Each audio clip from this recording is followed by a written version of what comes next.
Phippidus regius, or the Regal Jumping Spider, is a large species of arboreal jumping spider found in the United States as well as parts of the Caribbean.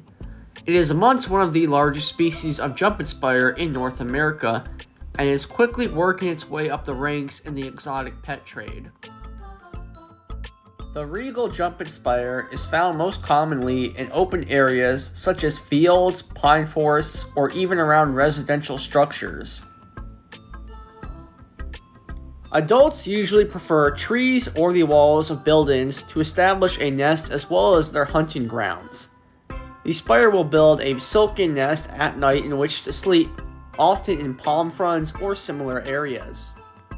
While they do build webs, the spider only uses the web as a means to sleep as well as to build a nest in. Jumping spiders are pretty active, so they are rarely actually found inside of their webs, at least during the daytime. They build small, thick tube-like webs with a funnel-like entrance, very similar to what arboreal tarantulas build, but on a much smaller scale. Jumping spiders have excellent vision, especially when compared to more primitive spiders such as tarantulas and other megalomorphs. They use their 8 eyes, which are spread around their entire carapace, to see in all directions and to detect moving prey. While they still prefer to ambush, jumping spiders have been observed actually chasing down and pursuing their prey over a certain distance. While they may still bite if cornered and harassed repeatedly, or if stepped on, the P. regius is a relatively docile spider. Jumping spiders have been proven to be somewhat intelligent, although this is still relatively inconclusive, and more research will need to be done before we can say for sure. These spiders have a very unique and fascinating courtship when it comes to mating. Being that they have very good vision, the courtship is a lot more visual based than with most spiders. The male will perk up standing on the tips of his legs and will actually wave his pedipalps and his front pair of legs around in the air, making an almost wiping motion. Regal jumping spiders are sexually dimorphic, with males sporting a dark black body color with white spots and stripes across the body. They also have a bright emerald green iridescent carapace, which gives a nice contrast against the body color. Females tend to have a lot more variation when it comes to their color and patterns, sporting a myriad of reds, oranges, tans, and grays.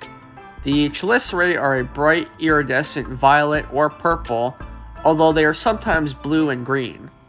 Male regal jumping spiders usually max out at about 1/4 inch to 1/2 inch, although they can sometimes grow closer to 3/4 of an inch. Females get quite a bit larger, averaging 3/4 of an inch up to an inch in leg span, although I have sometimes seen larger ones. For housing adults, I usually use a small 12 to 16 ounce deli cup or a small plastic pet food container. Just make sure to drill plenty of holes in the side for cross ventilation. For spiderlings, a small shipping vial like the one used for shipping tarantula spiderlings will suffice. Just make sure that the holes that you poke in the lid aren't too large to where the sling can squeeze its way through the gap, as these guys are teeny tiny when they first hatch from their egg sac. Being that this is an arboreal species, they do not come down to the ground very often and will spend most of their time in the upper portion of their enclosure. I only give them about 1 inch or 2 of substrate, usually consistent of vermiculite or sometimes a mixture of peat moss and cocoa fiber.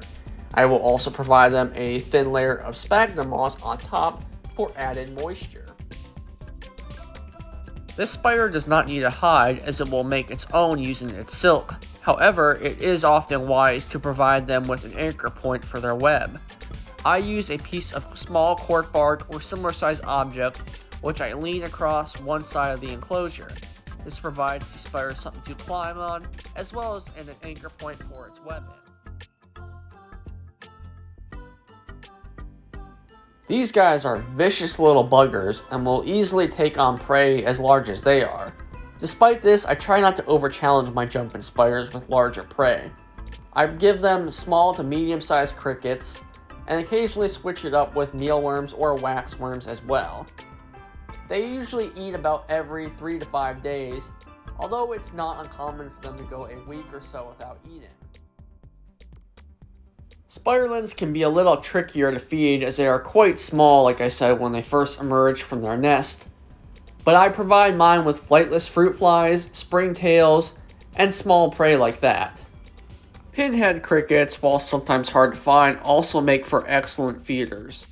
I use a small bottle cap for a water dish as well.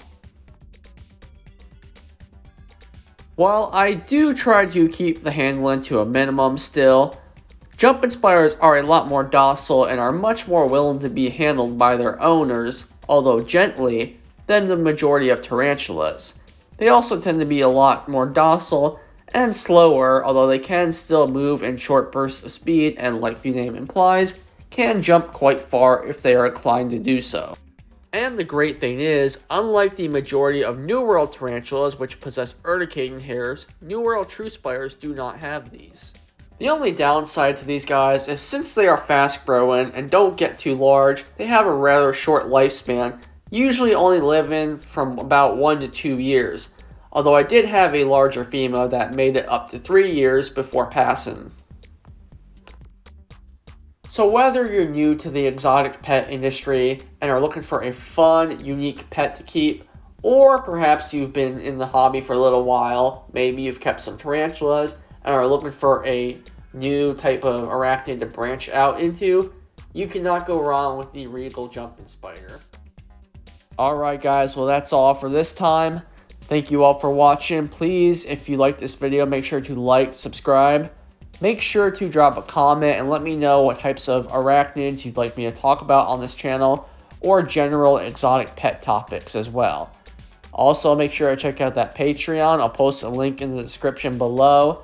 This way you guys can take a look at some of the fun content we have over there just for Patreon. And it's also an excellent way to support the channel here on YouTube as well. And with that being said, guys, stay awesome.